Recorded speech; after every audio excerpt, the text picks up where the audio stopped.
Hello everyone, thank you for joining us today for the May 2016 Ona Report Webinar, Grasslands, the Importance of Mosaics for Wildlife. My name is Raoul Boughton and I am an Assistant Professor specialising in Wildlife Ecology and Conservation here at the IFAS Range Cattle Research and Education Centre. At the conclusion of today's presentation, there will be time for questions and my contact information will be displayed. At that time, you'll be able to type your question into the GoToWebinars panel's question box, or you are welcome to send me an email or give me a call later on. Okay, so today we're going to talk about grasslands, wildlife and mosaics. So how much do you know about grasslands? Give me 1 second.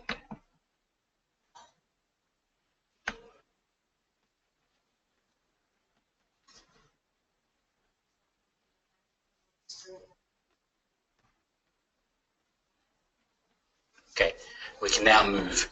Okay, grasslands of the world. Did you know that 40% of the terrestrial Earth is actually grasslands? So it's a pretty important community of the Earth, and North America has a very large component of that grassland. This picture depicts the grasslands of the world, and they vary. There's probably 40 different types of grasslands across the world, and maybe even more. But what's happening to grasslands around the world is that they're declining. Grasslands are the most converted landscapes worldwide. So here, if you look at the top part of this graph, you can see habitat converted. 45.8% of grasslands of the world have been converted. So if you that is actually 20% of the Earth's terrestrial surface. Of those grasslands, only 4.6% of them are protected. So that means that we use grasslands a lot. They're important to us either for creating crops, having livestock, or actually even building on in terms of urban development and cities. In North America, we've seen greater than 50% loss of our natural grasslands. And to our industry, that's really important. It's not just the same in North America. You can see the same thing happen in Europe.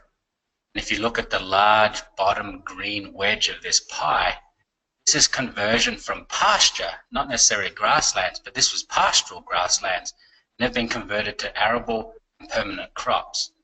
If you look at the light green, or the sort of lemon lime green on the right-hand side of the pie, you'll see that a lot of this is to do with urban residential sprawl and sprawl of economic sites or infrastructure. So what we see is that 60% of European grasslands have become urbanized or have been turned into crops, and they are no longer used for livestock or natural grassland systems. It's pretty devastating in many ways for that ecosystem. Even more recently, we've known grasslands have been declining. In 2008 to 2011, there was a big push for corn and soy ethanol. And that actually happened. We lost 1 to 5.4% of our grasslands annually in that time period. So there's a big problem with us actually converting grasslands rapidly and not necessarily always thinking about it. And if you think about this, this is as much or as comparable to deforestation rates in Brazil, Asia, and Indonesia. It's just that it's grass and we don't think about it the same way. This comes from a very good resource. This is Proceedings of National Academy of Sciences. To give you an idea, this is a picture that comes, or a map that comes from that actual article. 23 million acres of grass was converted between 2008 to 2011 croplands of some sort, either soy or something else. If you look at this map, you can see it goes from dark blue to light blue to grey. Dark blue is on a county, every square is on a county basis, but the dark blue represents 50,000 acres of grassland was converted in that time period to some other cropland. What's really interesting and good from my perspective, that is Florida is all grey. And so we don't convert grasslands at a rapid rate in our state. They are protected and we're maintaining livestock production on these grasslands. And to me that's a good thing because that allows us to create grassland mosaics, good for both agriculture, livestock production, but also for wildlife, my interests.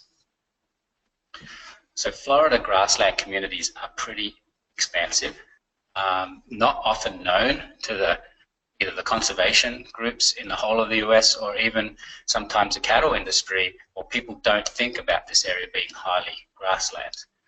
All of the pink you see in this map are flatwoods. Flatwoods have a pretty high component of grasses in them, 20 to 30%. The grey that you can see to the west and north of Lake Okeechobee, they were all natural prairies. They were quite large prairies in Florida as well. And many of these communities are maintained, and you'll also understand that those communities are where we actually placed our livestock industry, right in the middle of central Florida. But we've done other things to Florida that have changed our landscape, and we've changed our grassland systems in other ways, not just converting to crops, but we've actually changed them by drainage. Drainage is probably the #1 cause of habitat shifts in Florida. We've done a big, good job of draining our landscape, Orlando South. And what this does, though, is it lowers the water table and creates a flashy flood system, really short periods of water on the landscape that then disappear again, rather than these long flooded systems that could have been flooded for 3 to 6 months. So when you don't flood for as long, what ends up happening is you allow woody encroachment. So much of our grasslands are turning to heavier forested landscapes. The next big disturbance that occurred in Florida and human or European human settlement moved in was also fire. This is just a picture of extensive wetland flooding. The fire in Florida was another huge disturbance. Florida has 30 to 80 lightning strikes per mile square per year. Okay. We also have the highest death rate for lightning strikes in the US for people and cattle, both of those things. But lightnings do something else. Lightning strikes do something else. They create fires. And we used to have very, very large fires, okay, that would probably burn up to 100,000 acres. Even bigger in some cases. So these fires are key to create grasslands. There's no fire, you'll know this, grasslands grow and it allows woody shrub encroachment again, and without flooding anymore, those woody shrubs just keep growing and we end up turning in this ecosystem into a forest. And so fire, which we've removed a lot from the landscape, is extremely important to actually return to the landscape, because we can't really return flooding to this landscape easily. So we end up with what I call a legacy effect. Many, many years, maybe 50, 70 years with no fire, maybe even 100 years of no fire. And when you have 50 years with no fire, you can go from a grassland to a forest. Absolutely no difference between that across the Florida landscape. If you remove fire, you get trees. Some people have asked me how old these oak trees are. Somebody out there in the audience going to ask me? Yeah, how old they are.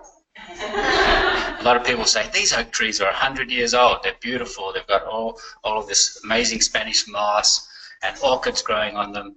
They're not. They're actually 30 years old. They grow very rapidly here, and you can actually get huge oak hammocks. And it's happened all over Florida, and actually encroaching into grassland systems, or what were once grassland systems. So we have a legacy effect. Our natural systems of grasses used to be things like piney flatwoods, longleaf savanna pine, and marshlands, seasonal wetlands. All of these habitats have a large component of grass in them. And our wet and dry prairie systems with no trees. These were really expansive habitat types. They've now been reduced by lack of fire, turning into oak trees, but also our other major impact on them has been us. So we've actually converted a lot of these landscapes to improved pasture. So sometimes people think of improved pasture, a cattle grazing system, as a bad ecological impact. There's definitely change there, and there's definitely some cases where it's really bad to certain species, but there's also a balance there in terms of it can be good for some species. So some species of wildlife actually prefer types of habitats. And these types of improved pastures often have greater productivity to them, so they attract wildlife that can live in them. So we have to try and balance our conservation and livestock industry to try and maintain both. I want to make really clear that doesn't mean that we should keep clearing natural landscapes, because our natural landscapes have been converted a lot already. There are many, many species that are on the brink of extinction because of that. So when I say mosaic, you should think of tiny little tiles, your bathroom floor, okay? And if you think of all those tiles and certain colors of tiles being next to each other, creating one type of habitat and then going on to a next habitat. And natural systems behave like mosaics. Those mosaics shift, ebb and flow. So you have a moving bathroom floor. Right? So you pour water on it, now you've got a new mosaic. These mosaics were natural, and they were caused by flooding and fire. When we remove both of those, they end up becoming a single type. So the mosaic becomes all the one color. But agricultural and natural mosaics can be mixed. And so when we actually do convert to a grassland system, we're providing a part of the mosaic that is maintained at a level that can be both useful for agriculture but also wildlife. And if it has natural components to it, even better. And that's what we have in lots and lots of Florida ranchland systems. So this here is an aerial view of the Range Cattle Research Center. And as you can see, there's woods all around the outer edge, along the creek lines. There's natural grassland systems here as well. There's also improved pasture in much of the center. So this is a mixed habitat. And there's a lot of wildlife here still. There's a lot of interesting wildlife here as well.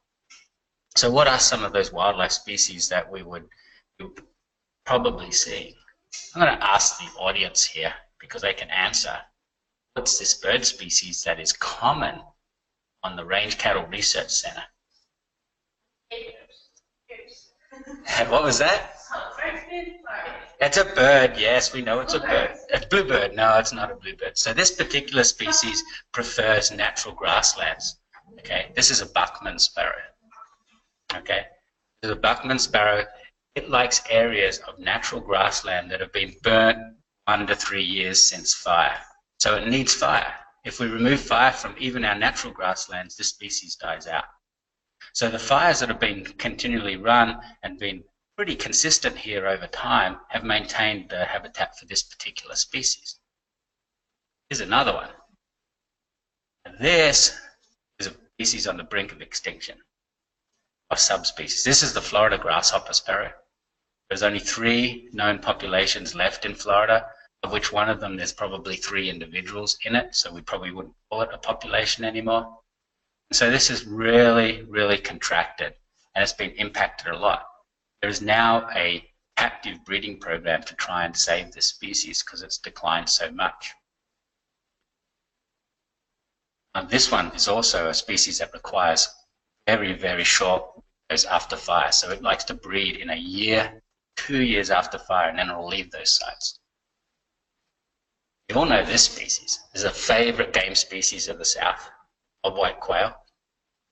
So the bobwhite quail is an interesting bird. It's been declining all over the Southeast, and it's probably from a number of impacts: conversion of habitat to urban areas, conversion of habitat to certain types of crops. A lot of it's the removal of fire and growing up into a permanent forest with a very, very dense understory. These birds don't like that. And so in North Florida, actually at the Tall Timbers Research Center, they've been doing a lot of work putting burns into an area of about 140,000 acres. And these birds are recovering there. So if we can do the same here on large landscapes, you'll see bobwhite quail populations recover because we still have them. And this is a species that uses both the edges of ranchlands and crops as well as natural areas, but it sort of needs both. You can't have a complete monoculture. There are species that prefer improved pasture. And so our actual management practices of maintaining livestock is important for these species, and their populations have probably grown. This is a crested kerikera, and this particular bird species has smaller territories on improved pasture and is better at reproducing young on improved pasture, meaning that you can pack more in and they reproduce at a greater rate on improved pasture. It sort of makes sense because improved pasture is improved. That's the nature of fertilizer on it. We've changed the pH. It's growing more rapidly, and we're actually continually putting manure on it from cattle, and that in itself is probably increasing the invertebrate community which these birds live on a lot.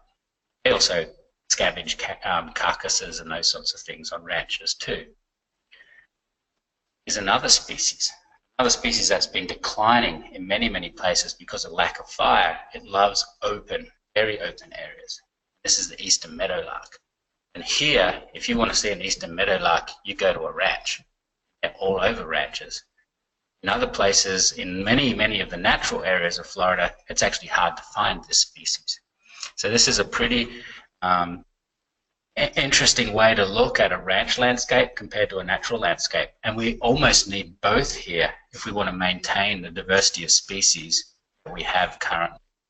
If we converted all this ranch land to corn and soybean, these species would disappear. Crested kerikera would no longer live here. Of course, if we converted everything to urban habitat, the same thing would happen. So it's really important that we maintain these large areas of grasslands and interconnected ranches in Florida. There's another species. This actually lives in both natural grasslands and improved pasture, but here, in these systems, it probably actually is attracted to improved pastures because of the short crop grasslands by cattle. They love open space and they like very, very short grass. It's the burrowing owl, or the ground owl, as I now know it's called in Florida. So this is a subspecies that's only found in Florida, and the populations have been declining over time, and we don't know by how much. But in urban Florida, they've been declining a lot because we've actually been filling out all of our urban grassland areas where this owl used to live. So I have a graduate student. I have a picture of her in the next slide. This is her hand. She's actually in the audience too. So Florida ranches provide habitat. Okay. Rural owls are probably an important part of the population of burrowing owls, and we know nothing about them. Okay. Urban owls are especially are actually declining in Florida, and ranches are providing protection for this species. And one of the important things, but we don't know how well it actually works, is cattle and owls can and do coexist at the moment, but we know little information about that relationship. So it's really important for us to actually collect information on our ranches of how cattle interact with wildlife, and when it's negative and positive. In this case, it's probably often positive. Okay, there's Liz, and she's setting up a study across multiple ranches, about 6 ranches, to study how this burrowing owl actually behaves and its population of birds is maintained in ranches of Florida. And it's the first study ever on rural owls in Florida. So here's a really, really important thing you have to remember. And this is something that happened just 2 days ago. The environment is unpredictable. And I want to give you a message here. That is that Mother Nature can be really cruel, but it accounts for itself normally.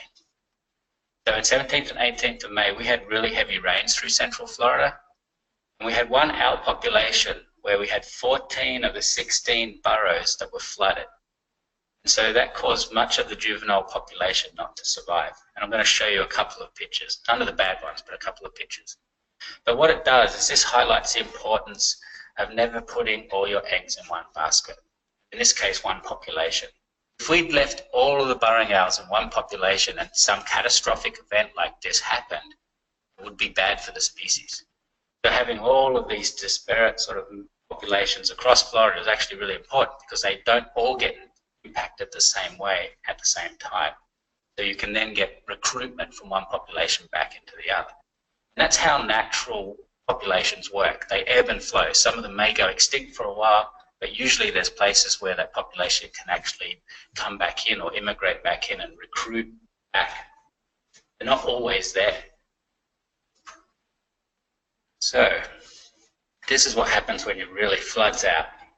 This is unusual. This 12-day-old chick should be in the bottom of a couple of meter burrow, a 6 to 10 foot meter burrow, and it's been forced to actually clamber out of that burrow, and it's probably been standing out in this water all night. We actually had many individuals that died of exposure outside of the burrows. I'm not going to show any of those pictures, but it is a problem that occurred. But maybe this doesn't occur very often, or maybe it occurs more regularly than we think. And these populations need to be monitored a little more carefully so we understand. Maybe we can help them. Build our ditches a little higher, provide some burrows that don't flood so much. There's all sorts of things we might be able to do to help this species. The young that remained, they were actually forced to the entrance of these burrows. That's why we think exposure could have even been other predators on the landscape that may have gained access to them, and many died. I want to leave you the video. This is some interesting biology. It's when these owls are in their burrow and something tries to come down, predator, they have some defenses. This video will show you one of those defenses. This is a 35 to 40-day-old burrowing owl, and it's going to defend against you.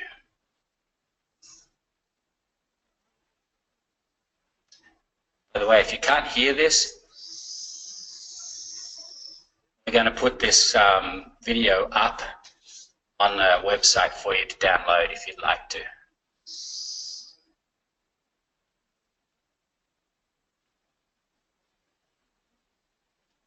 They call this the rattlesnake call.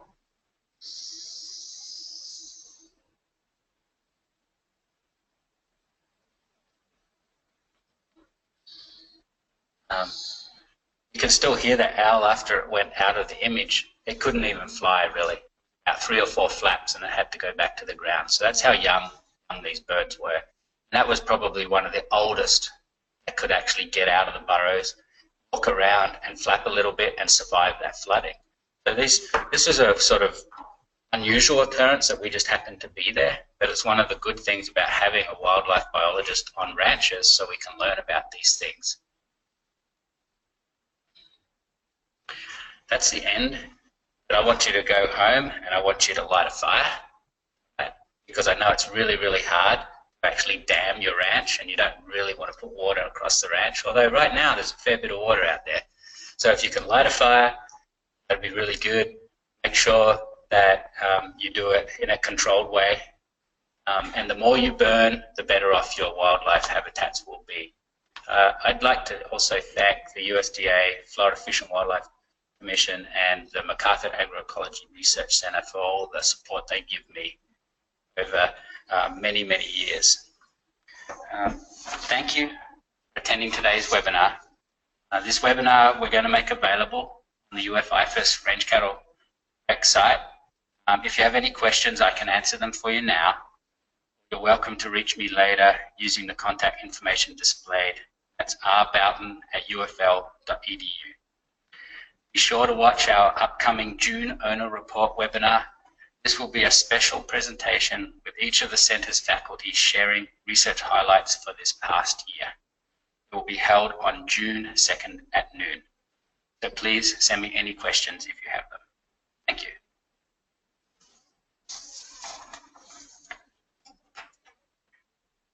Questions? We can answer your contact to get developer support.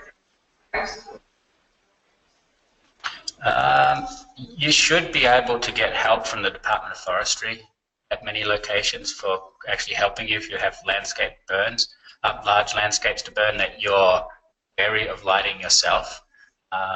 It's good to actually do a burn course if you haven't done one, because it will teach you a lot about fire behavior, and when it is a good time to burn and when you probably shouldn't.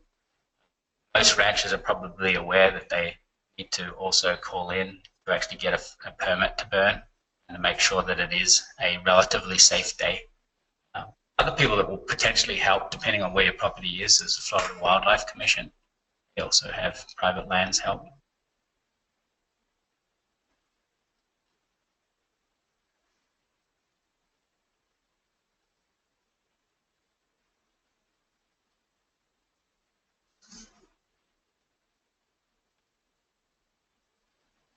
Oh, if there's no questions, we're going to see you on June 2nd.